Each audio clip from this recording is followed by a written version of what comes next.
Good evening. स्वागत है सभी का आपके क्लास में। अमेरिकन लिटरेचर के सेक्शन में हमारे पास अब लास्ट राइटर है, और वो राइटर क्या, लास्ट पोएट है अमेरिकन सीरीज में, और उस पोएट का नाम है रॉबर्ट ली फ्रॉस्ट। क्या नाम है उसका? रॉबर्ट ली फ्रॉस्ट नाम है उसका, जिस पोएट की आज हम बात करने चल रहे हैं। नाम से ही क्वेश्चन शुरू हो जाता है। इन द 2016 एग्जामिनेशन एक क्वेश्चन आया था रॉबर्ट ली फ्रॉस्ट पर, और ये पूछा था कि रॉबर्ट फ्रॉस्ट का मिडिल नेम क्या है। रॉबर्ट फ्रॉस्ट का मिडिल नेम क्या है? तो आई थिंक कि अब आपको पता हो गया कि रॉबर्ट फ्रॉस्ट का मिडिल नेम क्या है। अब ज़्यादा वहाँ पर काम करने की ज़रूरत नहीं है। Robert Frost was born in the month of March, 26th March 1874, 26 मार्च 1874 में रॉबर्ट ली फ्रॉस्ट का जन्म हुआ था, and he died on January 29, 1963। He died on January 29, 1963।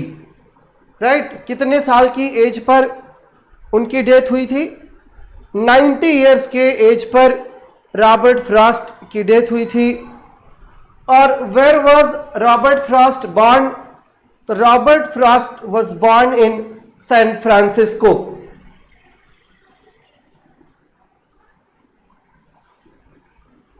Robert Frost was born in San Francisco, America. Ji Tanu Dikshit ji, history of English literature के सभी parts available नहीं है, only एक पार्ट अवेलेबल है। Please check it sir, it's my humble request.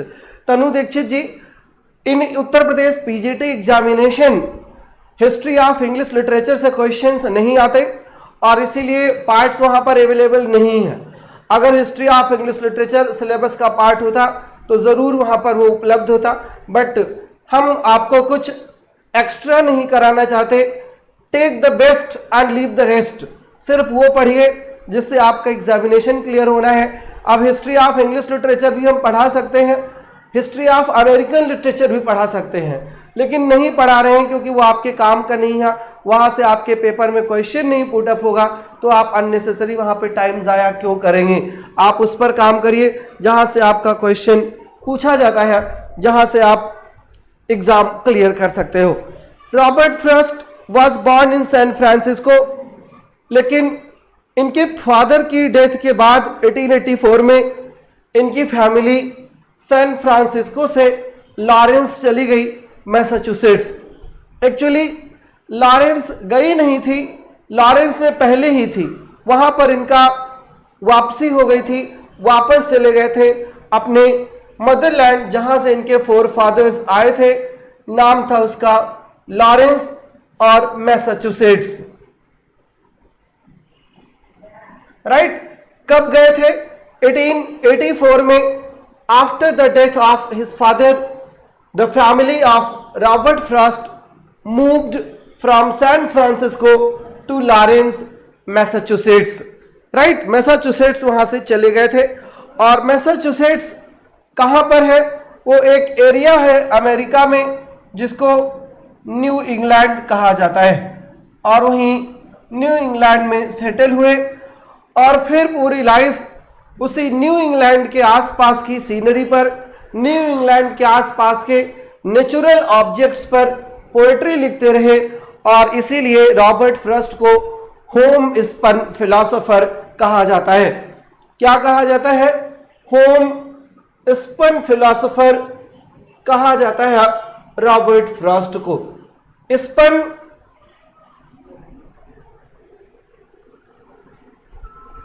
Spin की third form है। Right? एक second sir, class ले रहा हूं। आ गई क्या? चलिए बधाई। ठीक से। होम स्पन फिलोसोफर कहा जाता है रॉबर्ट फ्रॉस्ट को, और क्यों कहा जाता है? बिकॉज हिज पोएट्री जो है it runs around new England, his home, वहीं पर सेटल्ड रहती है, इसीलिए इनको होम स्पन फिलोसोफर कहा जाता है। स्पिन की थर्ड फॉर्म होती है स्पन, और इस पर भी एक बार पीजीटी में क्वेश्चन पूछा जा चुका है कि होम स्पन फिलोसोफर किसे कहा जाता है, और अगर आप पेपर सॉल्व करते हैं तो आपको कई बार मिला भी होगा। वहीं से लॉरेंस से ही उन्होंने हाई स्कूल पास किया और वहीं से ये पोएट बन गए। क्लियर? इनकी जो सबसे पहली पोयम थी उसका नाम था माई बटरफ्लाई।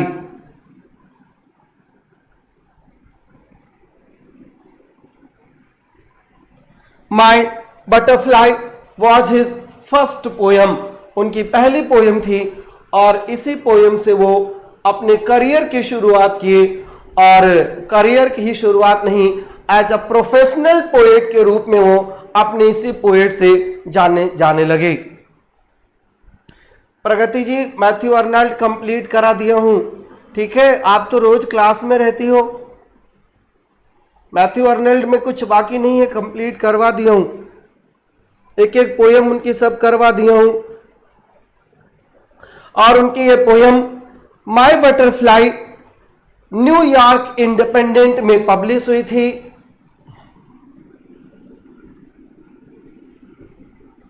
न्यूयॉर्क इंडिपेंडेंट में पब्लिश हुई थी, और इस पोयम के लिए उनको $15 का एक चेक भी मिला था। $15 का चेक मिला, और उस $15 के चेक से जो है बड़े आदमी बनना शुरू हो गए थे। फ्रस्ट की जो पहली बुक आई पोएट्री की वो तब आई जब वो 40 साल के हो गए, और जब बुक आना शुरू हुई तो इनकी बुक्स ने प्राइजेस की झड़ी लगा दी। एकमात्र ऐसे पोएट हैं जिनको 4 बार पुलित्जर प्राइज मिला है पोएट्री कलेक्शन के लिए। Right, he got Pulitzer prize 4 times, 4 बार इनके पोएट्री कलेक्शन के लिए इनको पुलित्जर प्राइज मिला है।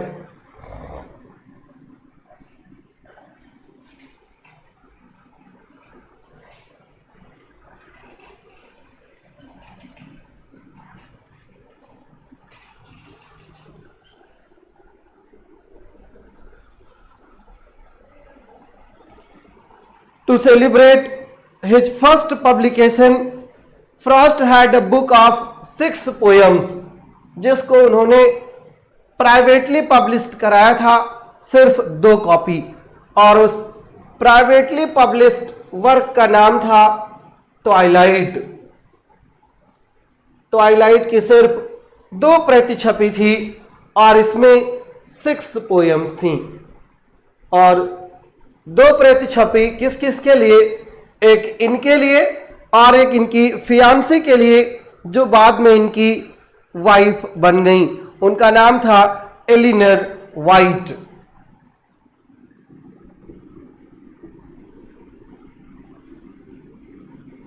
एलिनर वाइट इनकी फियांसी थी, इनके स्कूलमेट थी, और इनके लिए उन्होंने 6 पोएम का एक कलेक्शन पब्लिश करवाया था, 1 for himself and 1 for his fiancée. और उसके बाद अगले 8 साल तक इन्होंने सिर्फ और सिर्फ 13 पोएम लिखी, और इस टाइम फ्रॉस्ट ने क्या किया, कई सारी जगह पर ये नौकरी किए टीचिंग के रूप में, टीचर के रूप में। 1912 में इन्होंने अपनी पोएम्स दी थी पब्लिश करने के लिए एक न्यूज़पेपर में, लेकिन बार बार इनकी पोएम रिजेक्ट होती रही, डिस्करेज किए जाते रहे अमेरिकन मैगजीन से। He took his family to England where he found more professional success. Continuing to write about New England, he had 2 books published. एक का नाम था अ बॉयज विल, और दूसरे का नाम था north of Boston.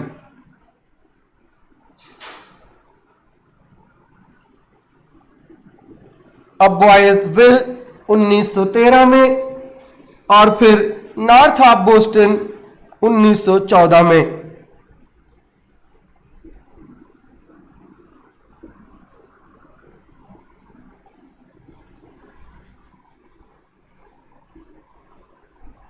North of Boston 1914 में और अबॉयसविल 1913 में। सर विलियम फॉकनर की एक ही वीडियो में सब कंप्लीट हो गया है या फिर मेरी कोई वीडियो मिस हो गई है? आप फूलजहां जी, विलियम फॉकनर की 2 वीडियो हैं। आप पंकज कुमार जी, आपको एक वीडियो दिख रही होगी, एक लाइव क्लास हुई थी, शायद आपने अटेंड नहीं किया होगा।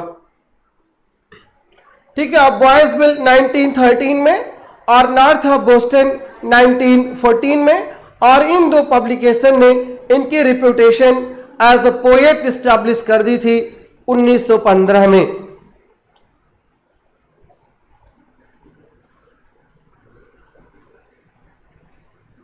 और नॉर्थ ऑफ बोस्टन से इतना प्रभाव पड़ा इनकी पोयम से, ये न्यू इंग्लैंड पर बेस्ड पोयम थी, जहां पर जाकर के सेटल्ड हो गए थे कि इनको unofficial poet laureate of America कह दिया गया था।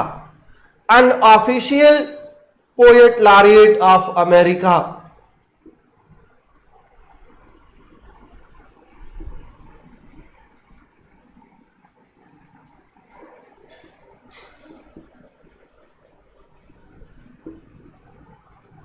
Unofficial poet laureate of America कहा गया था इनको। इनके 75वीं जन्मदिन पर यूएस सीनेट ने रेजोल्यूशन भी एक इनके नाम का पास किया था, और स्टेट ऑफ वर्मंट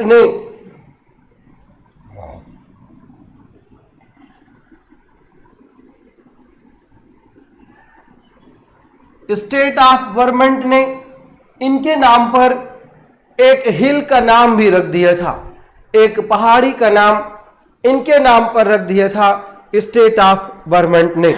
और 1961 में 1961 में जब जॉन एफ कैनेडी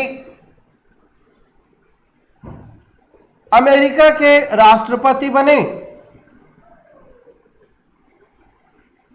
जब जॉन एफ कैनेडी अमेरिका के राष्ट्रपति बने तो Robert first was given the special status, और स्पेशल स्टेटस से दिया गया जब इनका शपथ ग्रहण समारोह था, तब रॉबर्ट फ्रस्ट को एक पोयम रिसाइटेशन के लिए निमंत्रित किया गया।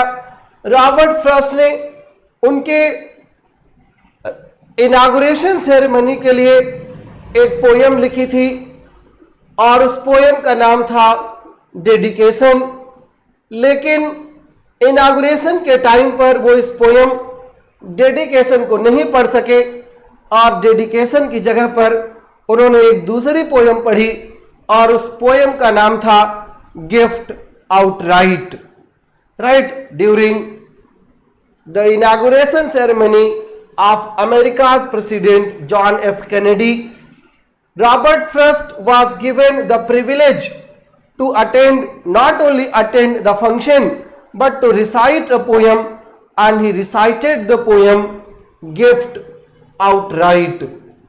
Gift Outright poem को उन्होंने पढ़ा था during the inauguration ceremony of John F. Kennedy. This is a very important question. Keep in mind the facts that I am telling you today. Homespun philosopher कहा जाता है इन्हें, क्यों कहा जाता है?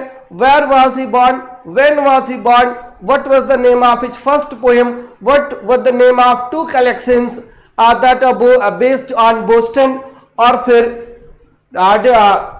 When he was given the status of the unofficial poet laureate, और the name of the hill was named on Robert Frost. किस स्टेट ने दिया था? स्टेट ऑफ वर्मंट में।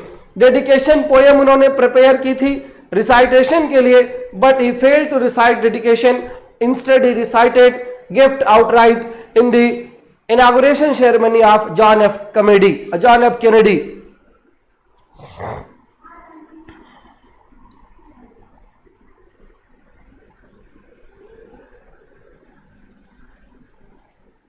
आइए उनके पोएट्री के कलेक्शंस पर आते हैं।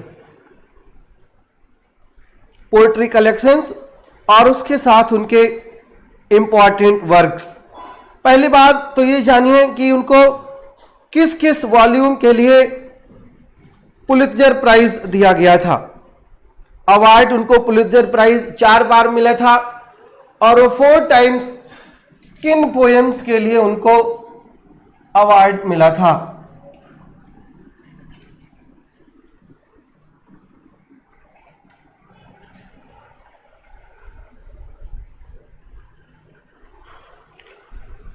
सबसे पहली बार he was awarded Pulitzer prize in 1924 और कलेक्शन का नाम था न्यू हैम्पशायर।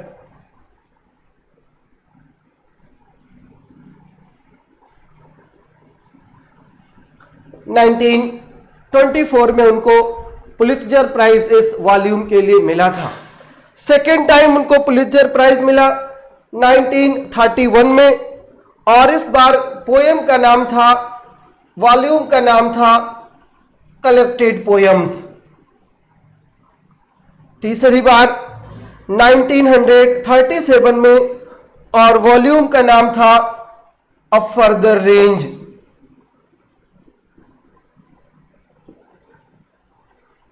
और फोर्थ टाइम उनको मिला 1943 में और वॉल्यूम का नाम था अ विटनेस ट्री। और विटनेस ट्री ये उनके पुलित्जर प्राइज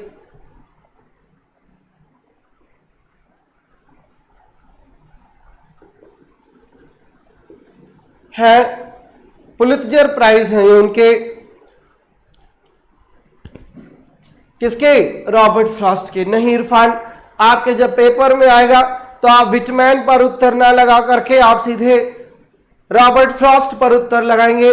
विटमैन को होम स्पन फिलोसोफर नहीं कहा जाता, रॉबर्ट फ्रॉस्ट को कहा जाता है, खासकर तब जब ये यूपी के पीजीटी का क्वेश्चन हो तब। बाकी राम भरोसे हिंदुस्तान।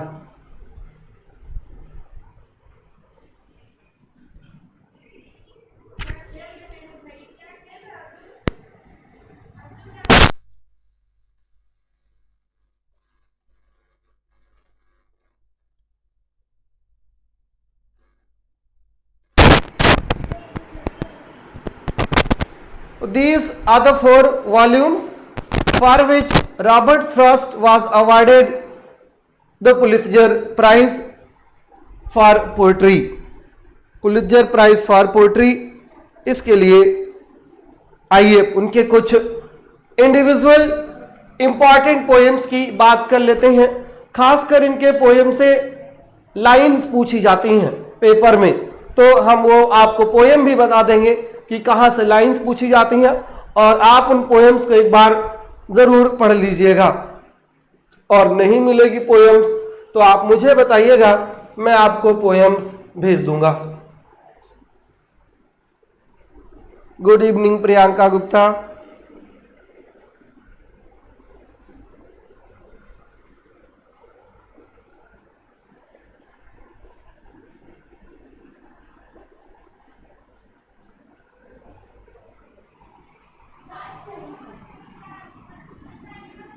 A boys will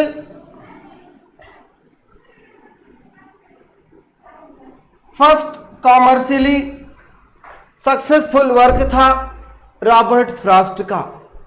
1913 में अपीयर हुआ था with dedication to his wife, और वाइफ का क्या नाम था, White Elinor. Right, the first work published in 1913 was dedicated to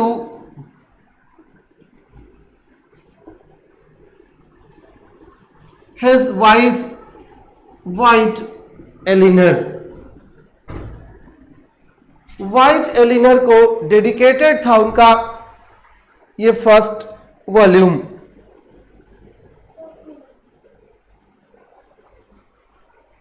Like much of Frost's work, the poems of the collection of Boysville was associated with pastoral imagery, rural life, rustic life, nature, philosophy and individuality, इसी की बातें करते हैं वो। और इस volume की सारी पोएम्स उसी से रिलेटेड थी और ये उनका पहला कलेक्शन था। तो यूनो की जब किसी का पहला कलेक्शन होता है तो उसमें बहुत सारे एलूजन्स होते हैं, बहुत सारे राइटर से चीजें ली जाती हैं, उनको कोट किया जाता है। और रॉबर्ट फ्रॉस्ट ने एमिली डिकिंसन से, विलियम शेक्सपियर से और हार्डी से, विलियम वर्ड्सवर्थ से, इन सब से वो बहुत इंस्पायर्ड थे और इसके वजह से उन्होंने यहां से बहुत सारी चीजें ले ली थी। राइट, इंस्पिरेशन वहां से उन्होंने शो कर दिया था।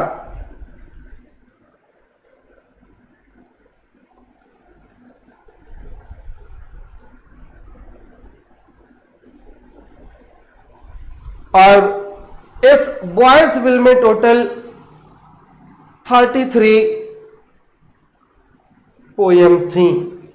इन the boy's will there were total 33 poems. Prachi Kaushik ji, आपको वाल्ट विटमैन का पेन नेम नहीं मिला। I am very sorry to say, once I gave a question on the pen name of Walt Whitman and he had 2 pen names, नहीं मिला, it means you didn't search properly।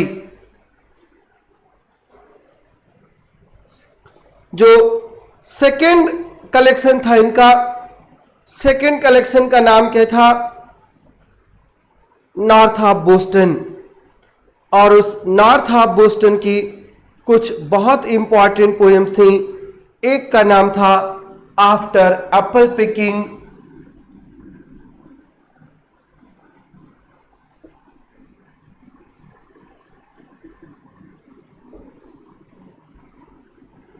after apple picking,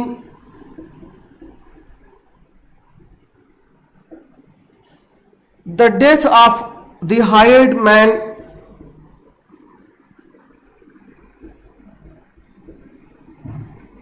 the death of the hired man, और एक सबसे important poem mending wall. ये north of Boston के collection में publish हुई थी। यस जागृति वर राइट, नॉर्थ ऑफ बोस्टन 1914 के वॉल्यूम की ये इंपॉर्टेंट पोएम्स थी। After Apple picking, the death of the hired man and the mending wall. After an apple picking was published in North of Boston, और नाम से ही suggest है कि क्या थीम रही होगी इसकी। Like his other poems, Apple picking भी रूरल लाइफ पर बेस्ड है। एप्पल की पिकिंग शहरों में तो नहीं हो सकती, एप्पल की पिकिंग भी वहीं हो सकती है जहां एप्पल का पेड़ दिया हो। तो the poem describes a pastoral scene of New England life in autumn, characterized by Robert Frost's early work. जो उनका अर्ली वर्क है उसी के सब लक्षण हैं। The narrator is recalling his day spent picking apples on a ladder as he falls asleep. Scholarly interpretations of the poem often focuses on themes of sleep, dreaming and other somber conclusion to the piece. जो poem mending wall है, जिसकी आपको line by line पढ़ना है और जहां से question line paper में आ जाती है। एक बात फेमस लाइन है इसकी, good fences make good neighbours.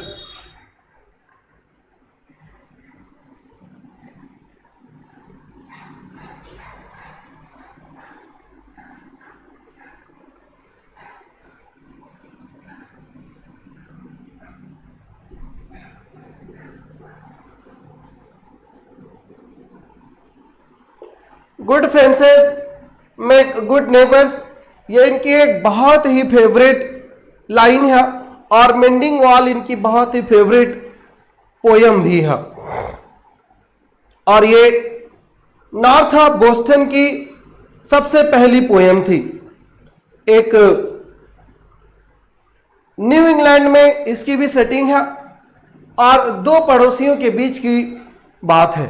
दो पड़ोसी होते हैं और उनके घर के बीच में एक वॉल खड़ी है। एक दिन सुबह सुबह दोनों अपनी वॉल के किनारे से चल रहे होते हैं और दोनों एक दूसरे से कन्वर्सेशन करते हैं और ये पोयम जो है द मेंडिंग वॉल उसी कन्वर्सेशन का नतीजा है, उसी कन्वर्सेशन का रिजल्ट है। राइट, द नैरेटर जो है वो न्यू इंग्लैंड का एक फार्मर होता है, अपने पड़ोसी से कांटेक्ट करता है स्प्रिंग के महीने में कि एक दीवार बना ली जाए दोनों के फार्म के बीच में।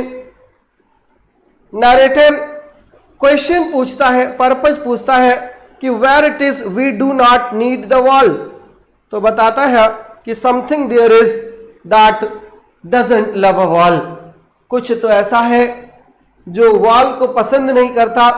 और तब दूसरा बताता है कि good friends make good neighbours. अच्छी दीवार जो होती है वो अच्छे पीपल बनाती है, अच्छे पड़ोसी बनाती है। अगर सब कुछ मामला बिल्कुल क्लियर कट हो तो संबंध अच्छे रहेंगे और अगर मामला क्लियर कट नहीं है तो डिस्प्यूट तो होगा ही। इसलिए नेसेसिटी है वॉल की, इसलिए वॉल बना ही ली जाए।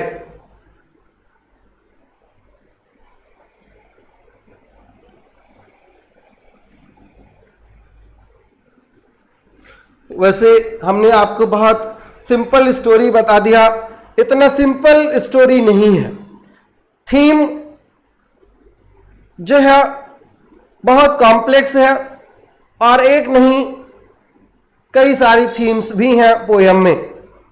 Unlike the earlier poems which explores the bond between main, mending wall जो है it deals with distances and tensions between main. आदमी के बीच में जो डिस्टेंस है वो क्यों है, टेंशन है वो क्यों है, इस मामले पर बात करती है पोयम मेंडिंग वॉल।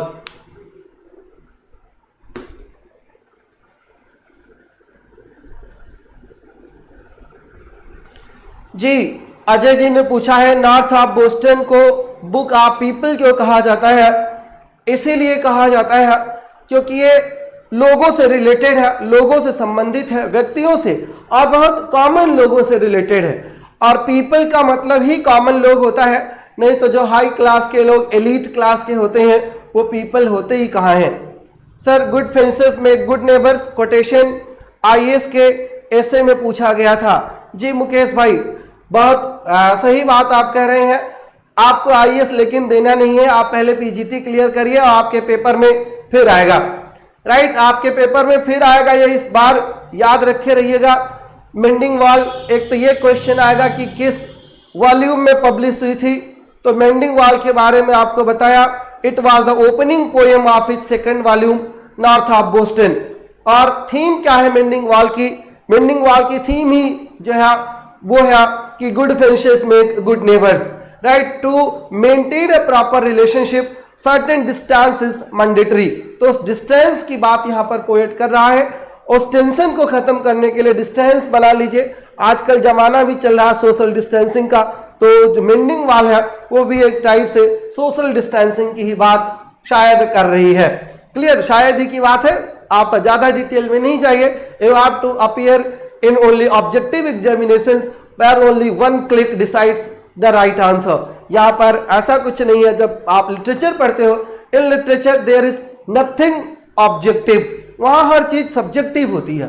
वैसे लिटरेचर को जो क्रिटिसिज्म आया है, क्रिटिसिज्म ने उसको ऑब्जेक्टिव बहुत बनाने की कोशिश की, बट द थियरीज दैट दो उसको बनाना चाहती थी objective, they failed, they flopped. उनका कोई रेलिवेंस ही नहीं रहा और कहीं ना कहीं वो अटैचमेंट जरूर रहा। डेरिडा जैसे लोगों की थियरी फेल हो गई जब उन्होंने कहा there is no outside text means everything is in the text, words on the page only matter करते हैं, the environment doesn't matter. But ऐसा कभी होता नहीं है, क्योंकि poet himself is the product of the society and he can not get rid of completely from the society where he was born and brought up. ऐसा नहीं हो सकता है, बट कोशिश करने वाले की बात अलग है। हमारे आपके लिए तो इतना ही जरूरी है कि कौन सी पोएम कब छपी और किस पोएम की क्या लाइन थी, उतने में भी आपका भला हो जाएगा और आपके भले के साथ मेरा भी भला हो जाएगा। दोनों लोगों का एक साथ ही भला होना है, इस बात को साथ रखिए, याद रखिएगा। इसलिए मैं भी मेहनत करता हूं और आप भी मेहनत करिए, दोनों लोग मेहनत करेंगे तो दुनिया की कोई ऐसी चीज नहीं है जो हम हासिल नहीं कर सकते। राइट, हर चीज हमारे पॉकेट में है, हम जब चाहें तो उस पॉकेट से निकाल सकते हैं। बस एक बार फैसला लेने की जरूरत है, हिम्मत इकट्ठा करने की जरूरत है, कुछ तबीयत से पत्थर उछालने की जरूरत है। हर चीज आपके जेब में ही मिलेगी। और कुछ प्रोसीड करें। Good fences make good neighbours and good T makes good lecture.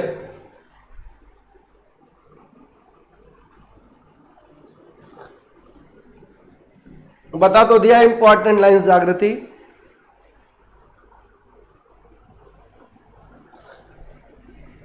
देखिए अब जागृति जी बच्चों वाला क्वेश्चन पूछ रही हो आप।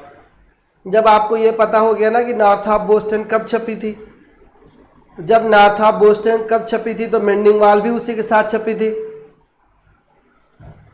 है ना सर? आपने बहुत सही बात सिखाई, वाह, थैंक यू प्रियंका। चलिए कुछ तो आपने सीखा मुझसे, मैं भी किसी को कुछ सिखाने लायक तो बना। G T time. वैसे मुझे अपने आप पर कभी भरोसा ही नहीं होता कि मैं भी टीचर बन गया हूँ। पता कैसे टीचर बन गया? एक्सीडेंटल टीचर आप कह सकते हो, मनमोहन सिंह की तरह। जैसे एक्सीडेंटल प्राइम मिनिस्टर थे ना, वैसे मैं भी एक्सीडेंटल टीचर हूँ। वाह, thank you Mukesh ji. Sir आपसे हमें हिम्मत मिलती है, वाह, हिम्मत हारना नहीं चाहिए। हाँ, हिम्मत बटोर के रखिए। क्या पूछ रहे हो जागृति? चाय के बारे में कि मेरे बारे में कि पोयम के बारे में?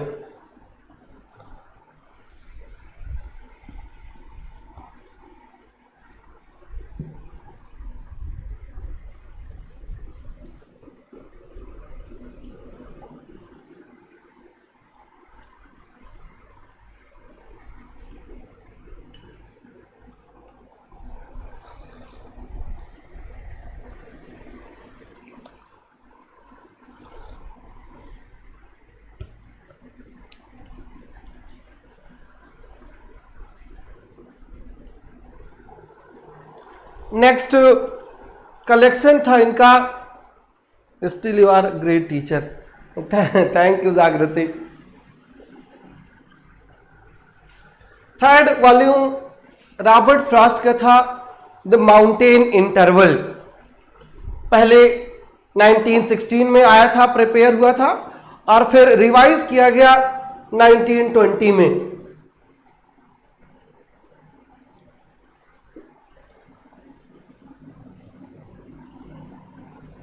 माउंटेन इंटरवल 1916 में पहले और फिर 1920 में रिपब्लिश्ड हुआ था, रिवाइज हो करके हुआ था।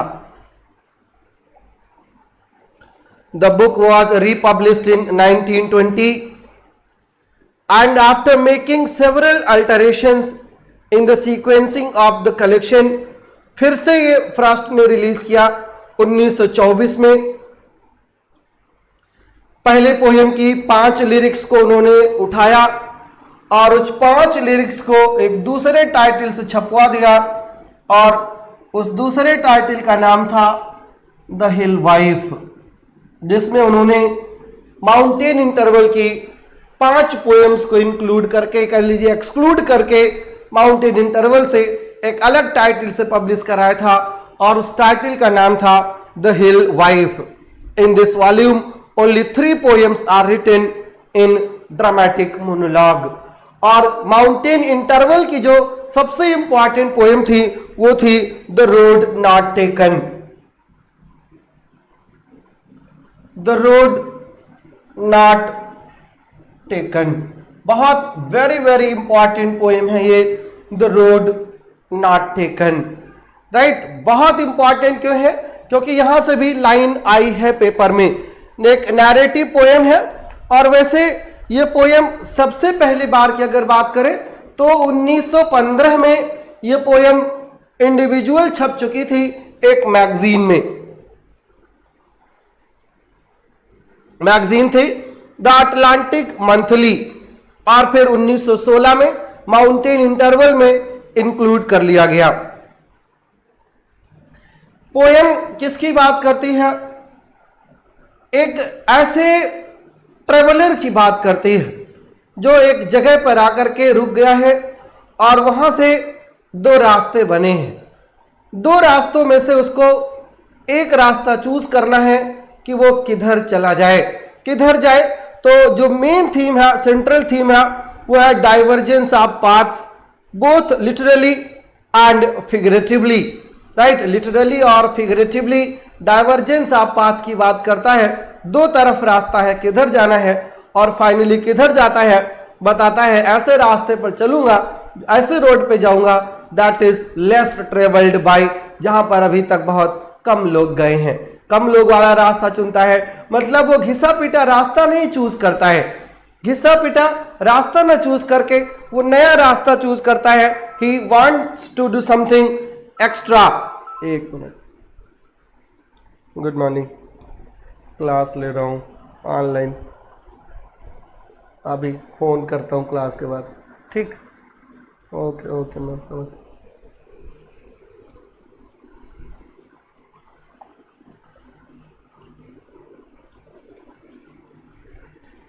बहुत इंपॉर्टेंट पोएम है, और आपने अपने स्कूल डेज में भी इसको पढ़ा होगा। Two roads diverged in a yellow wood, and sorry I could not travel both, and be one traveler long I stood and looked down one as far as I could to where it went in the undergrowth.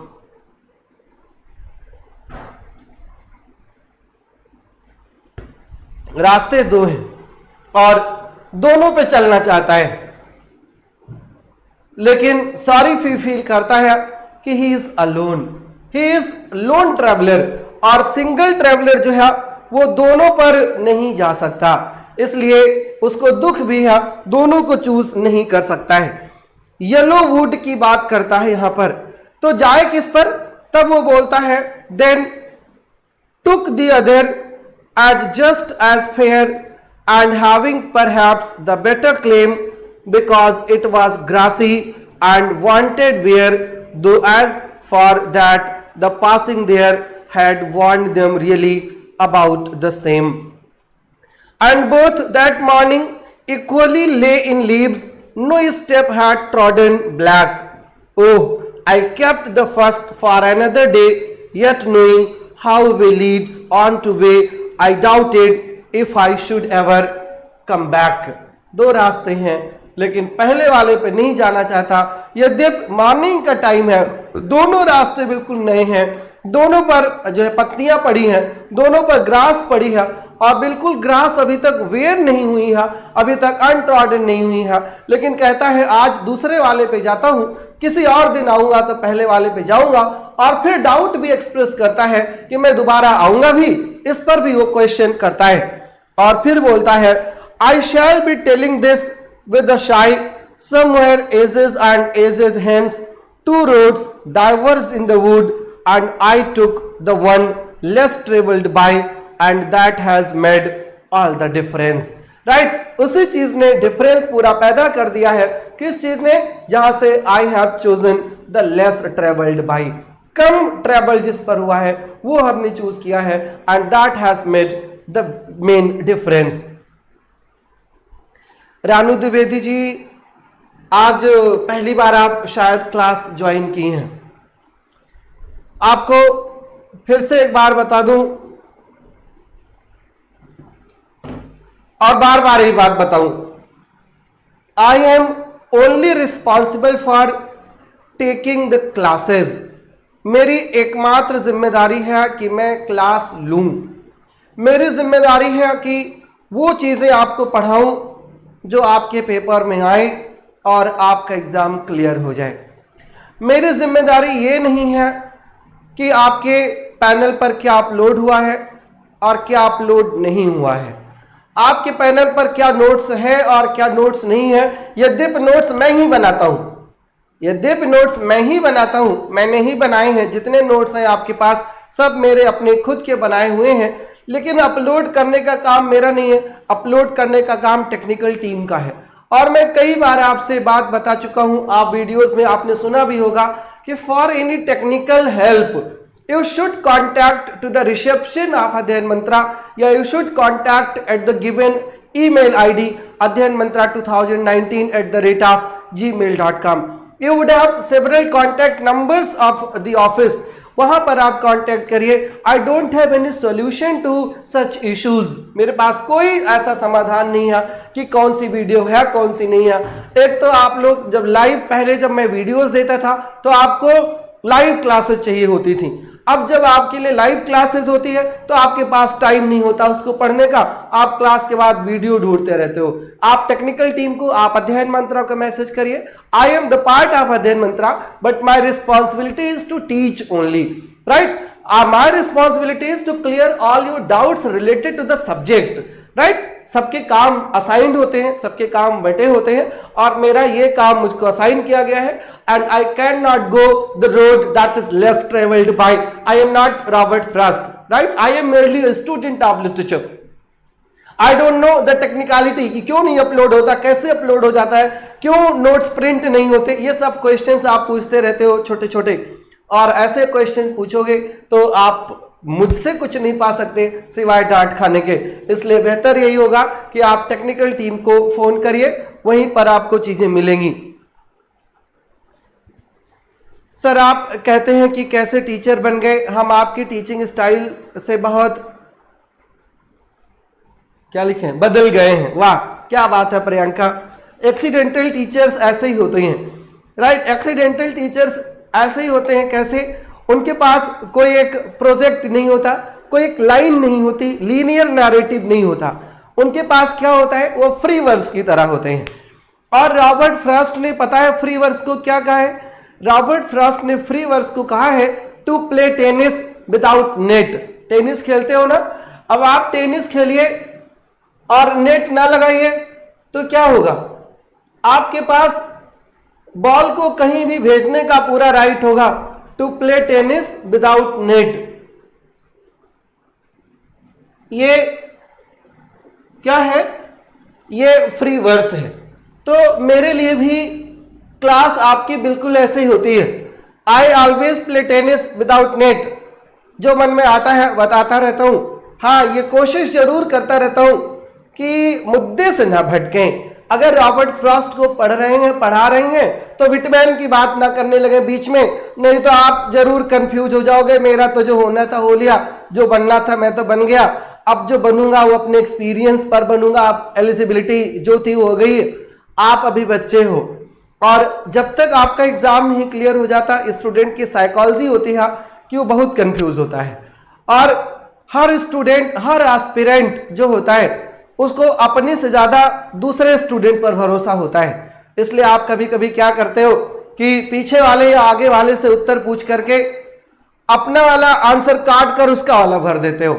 ऐसा करते हो ना, ऐसा इसलिए करते हो क्योंकि आप में कॉन्फिडेंस नहीं होता और आपको ये नहीं पता होता कि सामने वाला भी आप ही के बराबर जानता है तो ही आपके आगे या आपके पीछे बैठा है, नहीं तो यहां थोड़े होता हो, वो भी बिल्कुल आपके इक्वल हो सकता है, आपसे कम ही जानता हो और आप अपना सही वाला क्वेश्चन गलत कराते हो। तो मैं यही कोशिश करता हूं कि एक राइटर जब पिक करे तो एक ही की बात करें, इधर उधर की चीजें मिक्स ना करें, नहीं तो आप इधर उधर भी घूमते रहोगे। फिर वही होगा जैसे मैथ्यू अर्नल्ड ने स्कॉलर जिप्सी के लिए कहा था, wandering here and there, no aim no business, one aim one business one desire. आप इस पर काम करिए, ठीक है। देखिए इरफान जी ने लिख दिया है, according to Robert Frost Whitman is not a good poet. कहां पढ़ लिया ये, रंजीत सिंह वाली बुक में लिखा है क्या इरफान भाई? Whitman is the father of free verse. और अच्छा, ये वो विटमैन की आलोचना नहीं है, वो फ्री वर्स की है, राइट। फ्री वर्स है to play tennis without net, और एक्चुअल में यही परिभाषा होनी भी चाहिए, क्योंकि जब आप एक तरफ ये कहते हो कि poetry is the spontaneous overflow of powerful emotions, feelings की बात जब आप करते हो, तो वो किसी मैकेनिकल स्ट्रक्चर में कैसे ढल सकती है? वो तो बिल्कुल यही होगी, to play tennis without net ही, कहीं पर भी मारते रहिए, यही फ्री वर्स है, इसीलिए उसका नाम ही है कि वो फ्री वर्स है। थैंक यू प्रगति, आपकी क्लास से कॉन्फिडेंस आ जाता है, आपकी टीचिंग की स्टाइल यूनिक है, थैंक यू। हाँ बिल्कुल विजय पाल जी, बिल्कुल सही, आपका भाई कहता है कि यही समझिए कि आपके आसपास वालों को कुछ नहीं पता है, और कुछ नहीं पता है तो आपको सब कुछ पता हो जाएगा। और अगर कहीं आप ये समझने लगे कि आपके आसपास वाले आपसे ज्यादा जानते हैं, तो आप अपना नुकसान करके आओगे, कुछ फायदा नहीं होगा। इस वॉल्यूम की कुछ पोएम्स आपको और बताता हूं जो आ सकती है पेपर में, ये सिर्फ पूछने के लिए कि इसमें से कौन सी पोएम रॉबर्ट फ्रॉस्ट की है या कौन सी पोएम रॉबर्ट फ्रॉस्ट की नहीं है। एक पोएम इसी में थी, अ टेलीफोन मशीन। तो अगर ये क्वेश्चन आएगा कि टेलीफोन मशीन किसकी पोएम है, तो आप गलत नहीं करेंगे।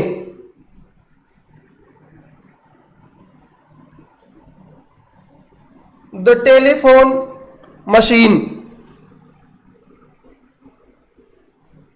एक पोएम इसी वॉल्यूम की थी, मीटिंग एंड पासिंग।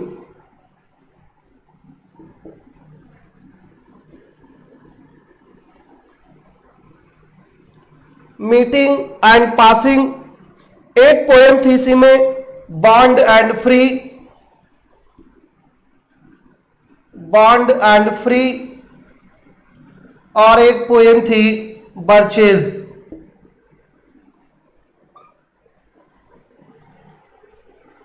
और एक पोएम है, अ टाइम टू टॉक।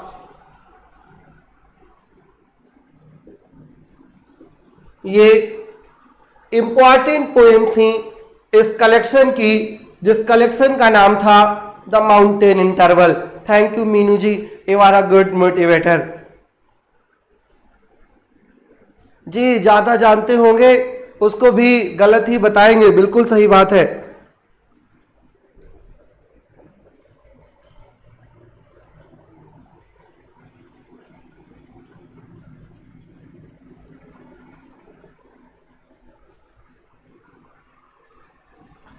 बर्चेज इसमें से एक बहुत इंपॉर्टेंट पोएम है, और अक्सर यूपी पीजीटी में बर्चेज से क्वेश्चन पूछ लिया जाता है। बर्चेज की ये जो पोएम है, रॉबर्ट फ्रॉस्ट की एक दूसरे अमेरिकन पोएट हैं जिनसे इंस्पायर्ड थी, और वो दूसरे अमेरिकन पोएट जिनसे इंस्पायर्ड थी उनका नाम था लूसी लार्कम। लूसी लार्कम। और लूसी लार्कम की पोएम का नाम था swinging on a birch tree.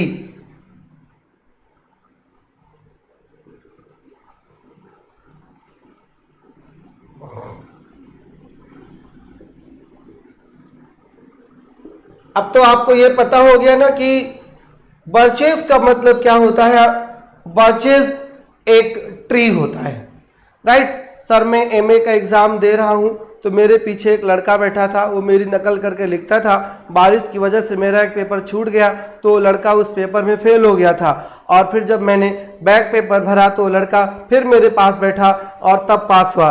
वाह इरफान भाई, वो लड़का इस बार आपके पीछे पीजीटी के एग्जाम में भी बैठेगा, बच के रहिएगा। उसको नौकरी नहीं दिलाइएगा, नहीं दूसरे को नौकरी दिलाने के चक्कर में अपना ही नुकसान हो जाता है। बर्चेस रॉबर्ट फ्रॉस्ट की पोएम है जिसमें टोटल 59 लाइन्स हैं, और ये एक नैरेटिव पोएम है। नैरेटिव पोएम है। स्पीकर जो होता है पोएम का वो रॉबर्ट फ्रॉस्ट खुद होता है, और एक दिन वो देखता है कि जो बर्च के ट्रीज हैं, जो बर्चेज हैं, जो ट्रीज हैं, वो सब बेंट हो गए हैं, एक तरफ से झुक गए हैं। और he sees a row of bent birches in contrast to straight trees. और फिर वो सोचता है कि some boy has been swinging them. कुछ स्ट्रेट पेड़ लगे हैं, बर्चेस के पेड़ झुके हैं, तो उसको ऐसा लगता है कि कोई लड़का आया है और इन सबको पकड़ करके इन पे स्विंगिंग किया है, जैसे हम लोग पेड़ पे चढ़ के बचपन में किया करते थे, और उसी वजह से जो है वो पूरी तरीके से झुक गया है। Clear? When the speaker sees a row of bent birches in contrast to straight trees, he likes to think that some boy has been swinging them. और फिर उसको इस बात का एहसास होता है कि ये कोई बॉय नहीं था, बल्कि था कौन? ये एक आइस स्टॉर्म आया था, एक बर्फ का तूफान आया था, और उस तूफान ने ही बर्चेस के पेड़ को बेंड कर दिया है, उसको पूरी तरीके से झुका दिया है। विंटर की एक मॉर्निंग होती है, freezing rain covers the branch with ice which then cracks and falls to the snow covered ground. The sunlight refracts on the ice crystals, making a brilliant display. बिल्कुल वर्ड्सवर्थियन स्टाइल में पूरी poem होती है। और क्या होता है, आइसी स्टॉर्म आता है तो पेड़ के ऊपर पूरी तरीके से जम जाता है, और फिर सुबह जब धूप निकलती है तो वो जो है मेल्ट होकर के ग्राउंड पर गिरता है, और फिर इससे बहुत ब्यूटीफुल सीन क्रिएट हो जाती है। Clear? When the truth strikes the speaker, तो उसको लगता है, he prefers his imagination of a boy swinging and bending the birches. फिर आगे कहता है कि he also was a swinger of birches when he was a boy and wishes to be so now. पहले जब वो बच्चा हुआ करता था तो बर्च के ट्री को पकड़ करके स्विंग करता रहता था, आज फिर उसको वही बच्चा बनना है, फिर से उसे अपने टाइम की याद आ रही है, जैसे भी मैंने आपको बताया था, बिल्कुल वैसे फिर बच्चा बनना चाहता है। और जैसे कि वर्ड्सवर्थ कहते हैं अपने पोयम में टिंटन एबी में कि मैं पहले क्या था अब क्या हो गया हूं, और child is the father of man. तो अगर ये क्वेश्चन आएगा in which poem of Robert Frost there is a reminiscence of childhood, तो आप क्या जवाब देंगे? रेमिनिसेंस ऑफ चाइल्डहुड किस पोयम में है, बचपन की याद किस पोयम में है? तो उस पोयम का नाम क्या है? उस पोयम का नाम है बर्चेस। क्लियर? इस बात पर काफी ध्यान दिए रहिएगा। जब वो इस पूरी दुनिया से थक चुका है, हार चुका है, लाइफ कंफ्यूज हो चुकी है, तो क्या करता है? he would like to go toward heaven by climbing a birch tree and then coming back again because the earth is the right place for love. Birch के पेड़ पर जाना है और फिर नीचे उतर करके आना है, और जमीन पर क्यों रहना है? क्योंकि रॉबर्ट फ्रॉस्ट इस बात को स्वीकार करता है कि अगर मोहब्बत करनी है, अगर प्यार करना है, तो धरती जो है सबसे अच्छी जगह है। हेवन में तो लव नहीं मिलेगा, और मिलेगा भी कि नहीं ये पता नहीं, बट इस धरती पर वो लव जरूर है, इसलिए उस लव को करना चाहता है। Earth is the right place to love, इसी की बात करता है, और ये लाइन भी इसी पोयम की है, earth is the right place for love.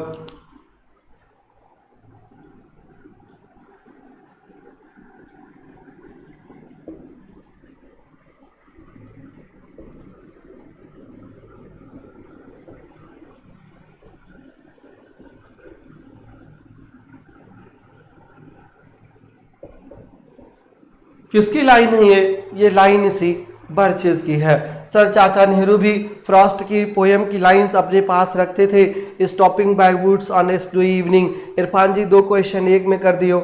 Meenu Jha ने लिखा है सर आपको सुनने के बाद एनर्जेटिक हो जाती हूँ। वाह ग्रेट, उसी एनर्जी को अपने अंदर बनाए रहिए। Right, I sing the body electric.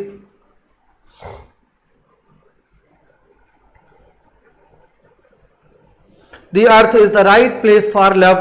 I don't know where it is likely to go better.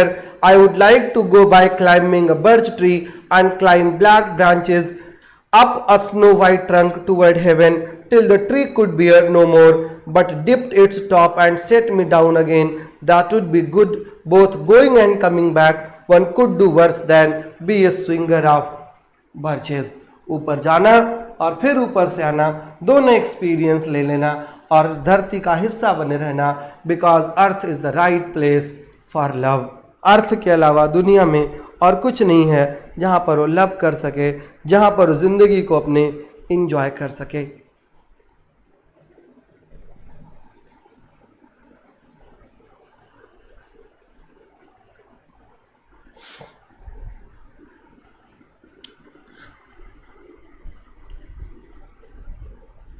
उन्नीस सौ 23 में उनका अगला कलेक्शन आया था और उसका नाम था सेलेक्टेड पोएम्स. और 1923 में ही एक और कलेक्शन आया जिसके लिए उनको पहली बार पुलित्जर प्राइज मिला था और उसका नाम था द न्यू हैम्पशायर.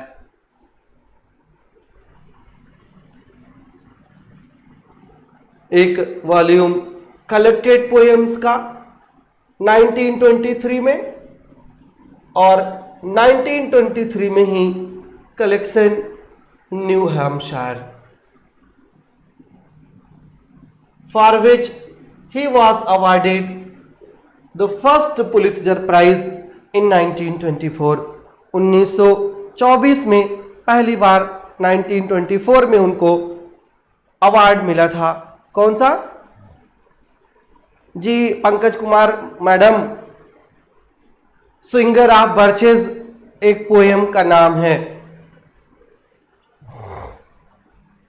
और इस न्यू हैम्पशायर में एक पोएम थी fire and ice.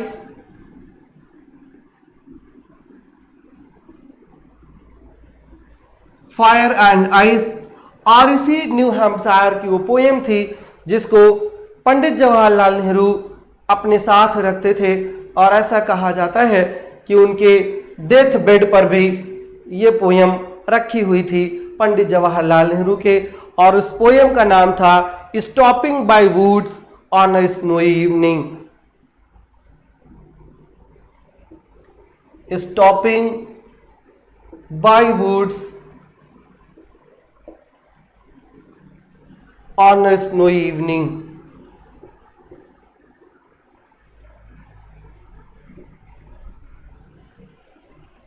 Stopping by woods on a snowy evening, ये वो पोएम है जिससे पंडित नेहरू बहुत ज़्यादा इंस्पायर्ड थे. ये बहुत इंपॉर्टेंट है, आपका पेपर इस पोएम के बिना कंप्लीट नहीं हो सकता. और अगर मैं पूरे रॉबर्ट फ्रॉस्ट के बात करूं कि किनके बिना आप पीजीटी नहीं बन सकते, तो एक poem stopping by would on a snowy evening है, दूसरी पोएम है बर्चेज और तीसरी पोएम है द मेंडिंग वॉल. अगर सिर्फ इतना ही कर लें तो अगर 4 क्वेश्चन रॉबर्ट फ्रॉस्ट से बनता है तो 3 इसी में से ही बन जाएगा. एक क्वेश्चन आपके लक पे डिपेंड करता है.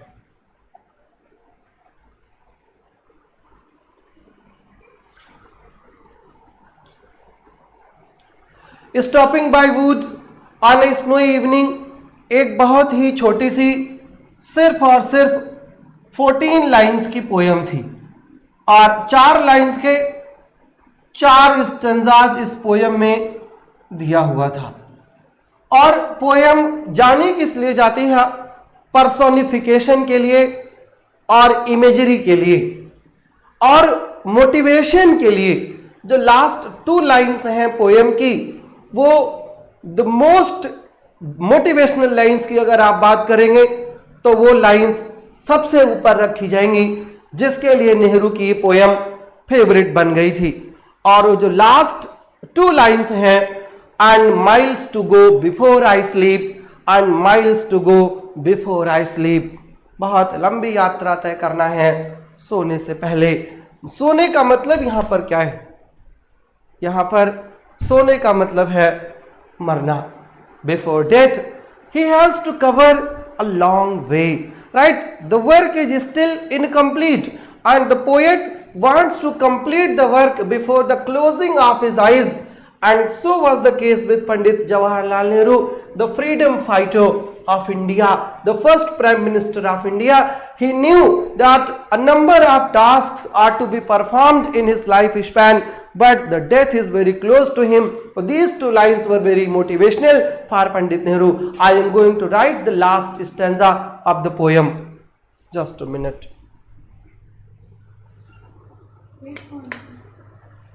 एक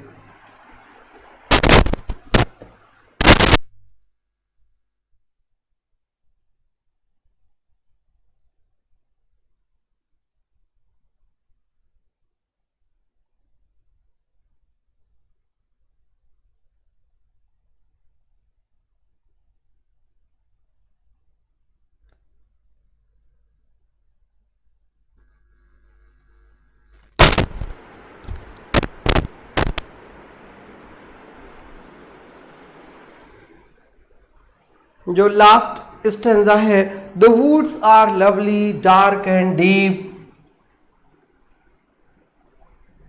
the woods are lovely dark and deep,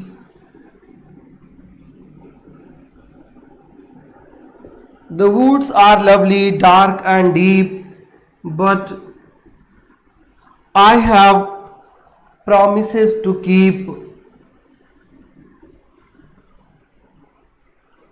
but I have promises to keep, and miles to go before I sleep, miles to go before I sleep, and miles to go before I sleep. ये पूरी line repeated थी. Clear? Woods are lovely dark and deep, and I have promises to keep, and miles to go before I sleep, and miles to go before I sleep.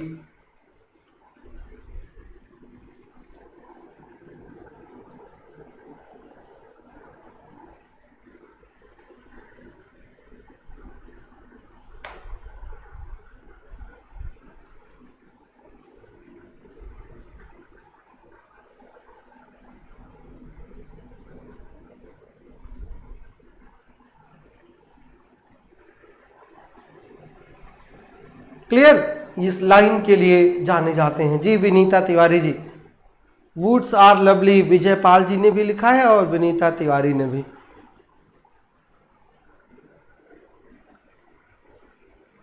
Jawaharlal Nehru, the first prime minister of India, towards his later years kept a book of Robert Frost close to him, even at his bedside table as he lay dying. One page of the book featured the poem Stopping by Woods on a Snowy Evening, and the last 4 lines जो ये थी, these last 4 lines were underlined. उसको underline कर रखा था पंडित नेहरू ने. ठीक है, तो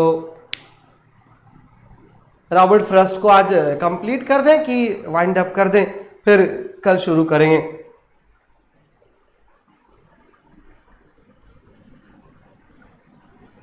वैसे इम्पॉर्टेंट के नाम पर अब रॉबर्ट फ्रॉस्ट में कुछ बचा नहीं है.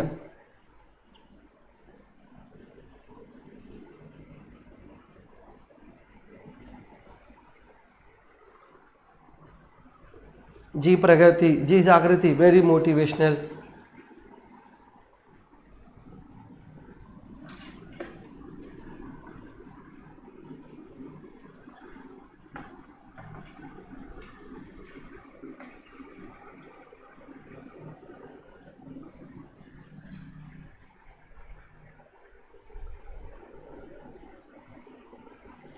कंप्लीट कर दें. चलिए,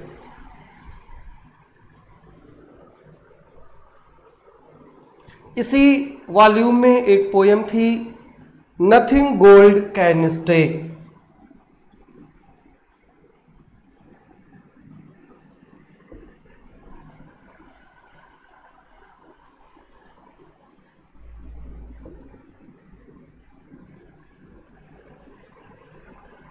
nothing gold can stay.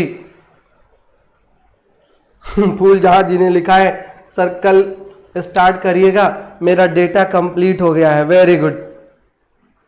Irfan ने कहा है कंप्लीट कर दीजिए ताकि हम नेक्स्ट वीक से प्रैक्टिस कर सकें। देखिए फूलजहां जी, डेटा तो कोई एक्सक्यूज नहीं बनता भाई। जब आपने इतना फीस जमा कर दिया है, जब आपने इतना पैसे और इतना टाइम इन्वेस्ट कर ही दिया है, तो ऐसा करो 100 रुपये या अपना फ़ोन नंबर मुझे बता दो और मैं आज आपको डेटा रिचार्ज कर दूंगा। 98 रुपये में 6 GB डेटा एक्स्ट्रा मिलता है और 48 रुपये में 3 GB डेटा एक्स्ट्रा मिलता है। आपको 1.5 GB 2 GB का आपने रिचार्ज ही करवा रखा होगा, तो इतना मैं भी कर देता हूँ, आपका काम मुझसे चल जाएगा। बिकॉज नाउ टाइम कुकिंग का है। कुकिंग तो ना लिख करके आपने पंकज कुमार मैडम कॉकिंग लिख दिया है, और कॉकिंग बहुत खतरनाक चीज होती है और आपको पता होगा उसकी मीनिंग की कॉक और कॉकिंग का मतलब क्या होता है। ऐसा स्लैंग यूज ना किया करें। वैसे आपने इंटेंशनली यूज नहीं किया है, आपको उसकी मीनिंग ही नहीं पता है कि कॉकिंग का मतलब क्या है, और आपके पार्ट पर वो स्लिप ऑफ द टंग नहीं, स्लिप ऑफ फिंगर्स है। वो गूगल देवता की कृपा है कि ऑटो सेलेक्ट कर देता है वर्ड्स। सर बहुत अच्छी क्लास चल रही है, कंप्लीट करा दीजिए। जी कंप्लीट करा ही दूंगा, अगर आप सबकी डिमांड है। आप सबसे ऊपर मैं कहाँ जा सकता हूँ। 12 GB मिलता है 98 में, अरे वाह। फिर तो आप फूलजहां जी नंबर मैसेज करिए अपना, मैं रिचार्ज कर दूंगा या किसी से करा दूंगा।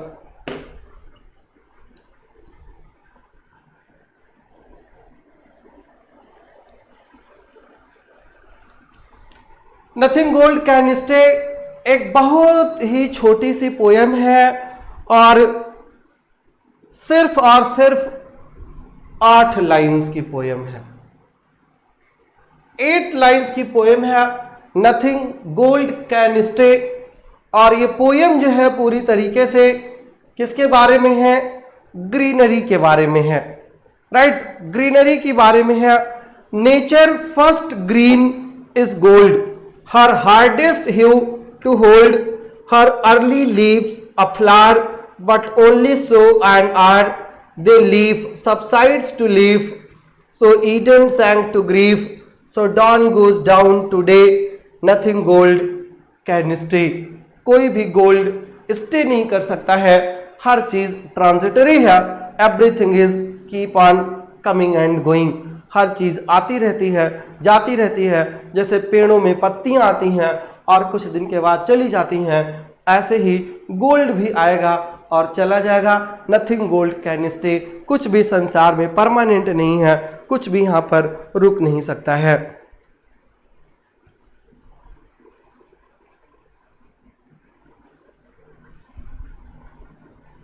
और जो दूसरी भी पोयम आपको बताया था, fire and ice,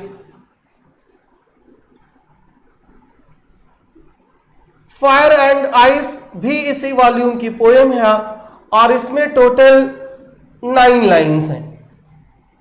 nothing gold can stay में 8 लाइन्स और इसमें सिर्फ और सिर्फ 9 लाइन्स हैं फायर एंड आइस में।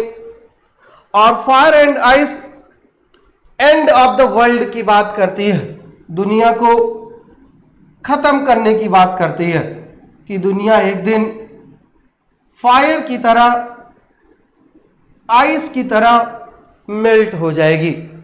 मेरे रहते हुए आप क्यों जहमत उठाएंगे सर? अगर आप कहें तो आपका भी रिचार्ज कर दूंगा। अरे इरफान भाई बिल्कुल नहीं, आपसे तो बिल्कुल नहीं कहूँगा, क्योंकि यू आर माई स्टूडेंट और स्टूडेंट हमेशा स्टूडेंट ही होता है, और कितना भी बड़ा आदमी क्यों ना बन जाए, है कि नहीं। गुरु और शिष्य में तो इतना डिफरेंस होना चाहिए कि दोनों की डिग्निटी मेंटेन रहे, है कि नहीं। अगर मुझे ऐसी ज़रूरत पड़ी तो मैं आपसे ज़रूर कहूँगा इरफान भाई thank you very much for your sweet words, but being a junior you are not suppose to talk like that, है ना।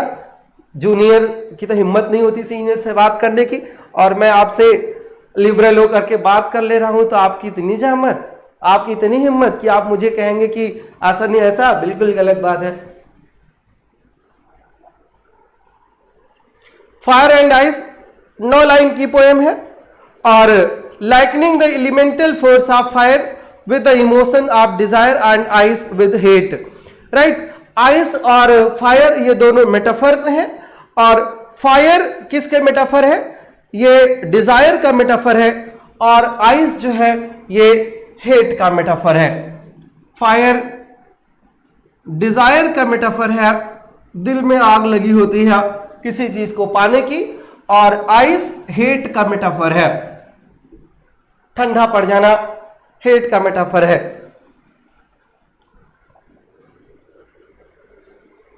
नेक्स्ट पोएम पर आइए रॉबर्ट फ्रॉस्ट के।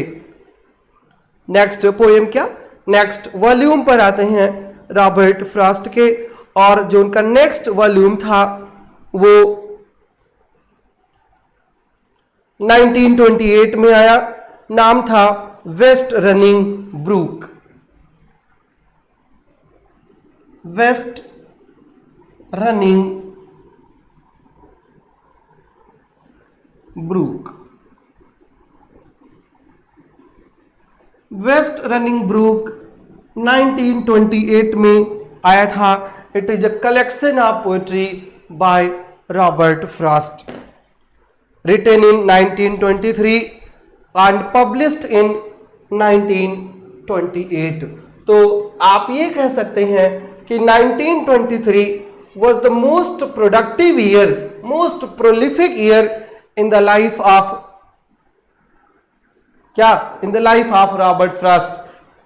जी सर, आप बहुत क्लियर बात करते हैं, नाइस था, थैंक यू प्रियंका। क्या लिखा है इरफान ने? मैंने आपका भी नहीं बल्कि आपका भाई बोला हूं सर। जी, आप मेरे भाई हैं, बिल्कुल मैं आपका रिस्पेक्ट करता हूं, मैं आपका सम्मान करता हूं इरफान भाई, और पहले ही मैंने ही आपको भाई कहना शुरू किया है। वेस्ट रनिंग ब्रूक 1923 में लिखा गया था और 1928 में आया है, और ये पूरी पोयम की सेटिंग बताता है। वेस्ट रनिंग ब्रूक एक ब्रूक का नाम है, और ये रनिंग ब्रूक जो है ये भी न्यू हैम्पशायर में है, और वहीं की इसकी पूरी सेटिंग है, और ये भी होमस्पन फिलोसोफर का एक लॉजिक है।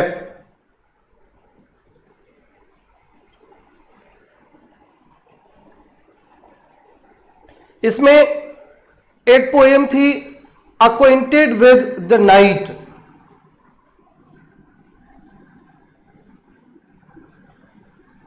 Acquainted with the night, acquainted का मतलब होता है फेमिलियर होना। ये एक पोयम का नाम है अक्वाइंटेड विद द नाइट, और इसके अलावा एक पोयम थी the freedom of the moon. The freedom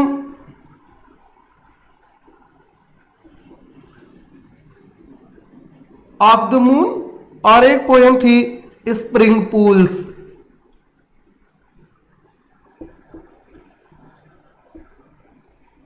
एक पोयम है अ पेक ऑफ गोल्ड।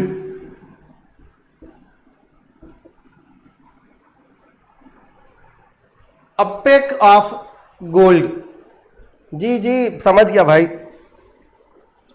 एक पोयम थी ट्री एट माई विंडो, और एक the peaceful shepherd. Tree at my window, और एक poem the peaceful shepherd.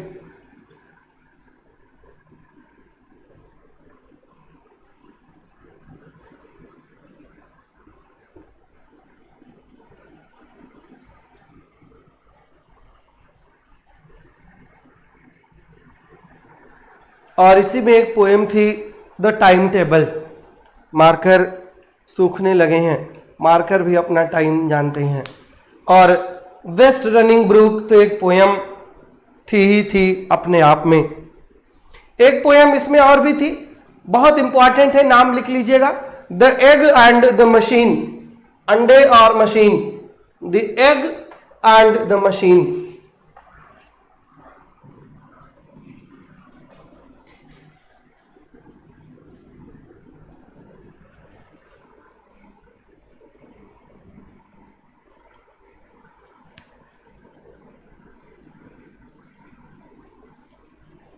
Next इनका जो कलेक्शन था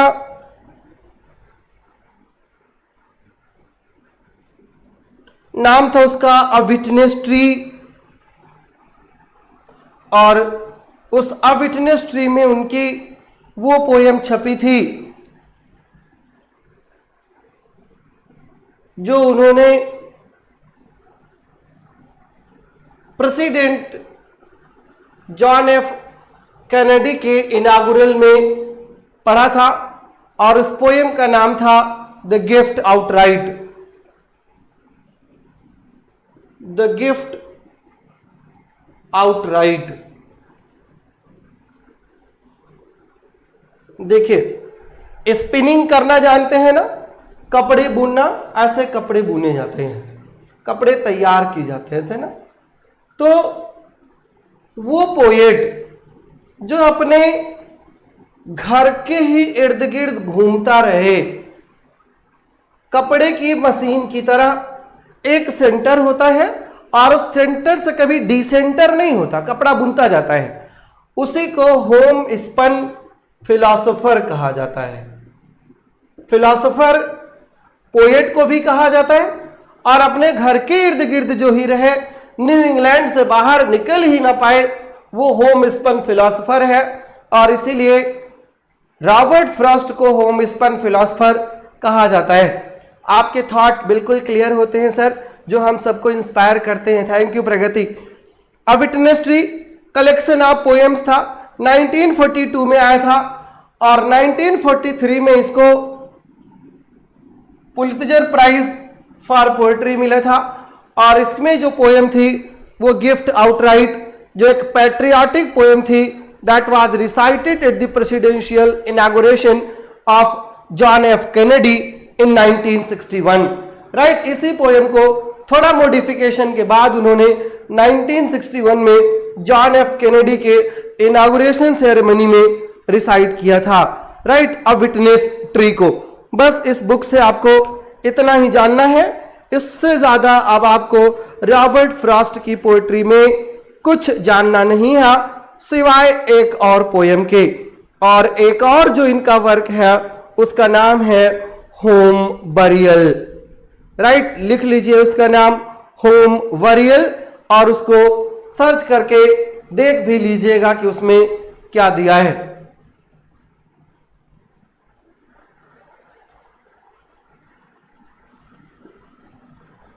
home burial.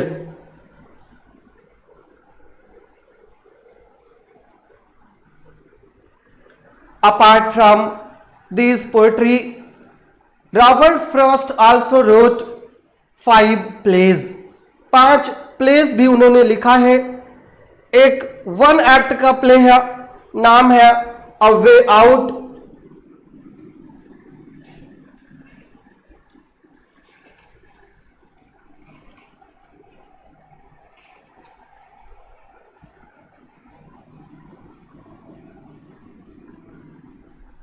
A way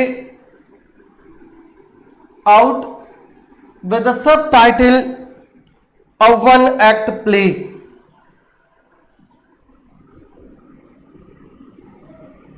A 1 act play। दूसरा था The cows in the corn। The cows in the corn।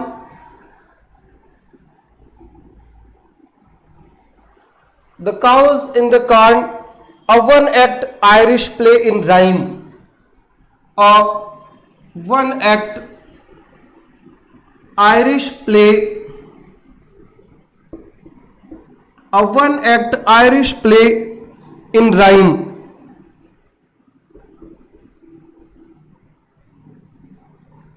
और इसके अलावा 2 मास्क भी थे।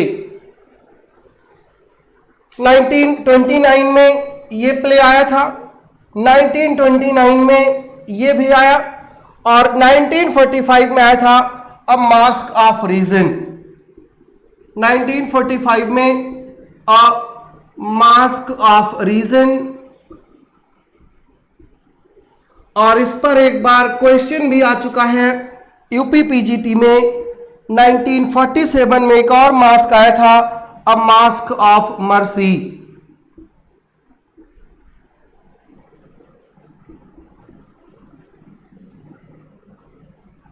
ये दो मास्क थे 1945 और 1947 के, अ मास्क ऑफ रीजन और अ मास्क ऑफ मर्सी।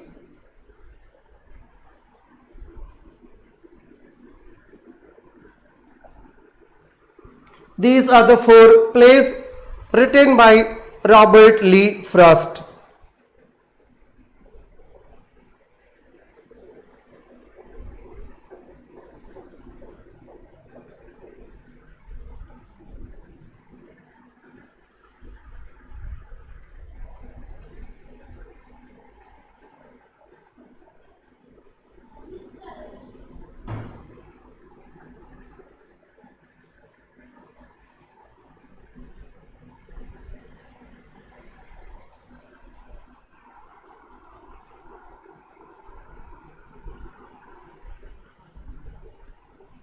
जी इरफान भाई, फर्दर रेंज से क्वेश्चन कभी आया नहीं है और ना कोई क्वेश्चन बनता है, फिर भी आपको बता देता हूं कि अब फर्दर रेंज उनकी 3rd कलेक्शन था जिसके लिए उनको पुलित्जर प्राइज अवार्ड हुआ था।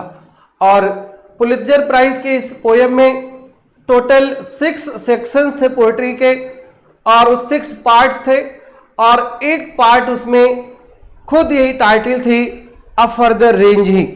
The volume is divided into 6 parts, 1 taken, और 6 पार्ट्स में पहला जो पार्ट है, नाम सबका लिख दूं अगर आप कह रहे हो। एक का नाम है टेकन डबली, दूसरे का नाम है टेकन सिंगली, तीसरे का नाम है 10 माइल्स, चौथे का नाम है द आउटलैंड्स, पांचवें का नाम है बिल्ड सॉइल, और छठे का नाम है अ मिसिव मिसाइल। ये 6 पार्ट्स हैं पोएम के अ फर्दर रेंज, जिसे आप कह रहे हो, नोट कर दे रहा हूं। पंकज कुमार जी बस खत्म है, जाइए मौज करिए। This is the last but not the least. A further range 3rd award जिसको मिला था, 6 सेक्शंस इसके लिख देता हूं। पार्ट 1 है टेकन सिंगली, नहीं, पहले का नाम है टेकन डबली, दूसरे का नाम है टेकन सिंगली, तीसरे का नाम है 10 माइल्स, चौथे का नाम है द आउटलैंड्स,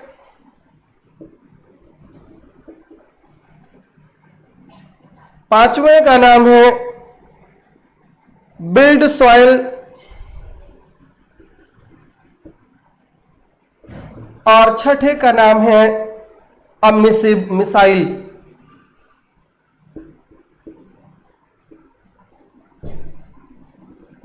और ये किसके हैं? अ फर्दर रेंज के।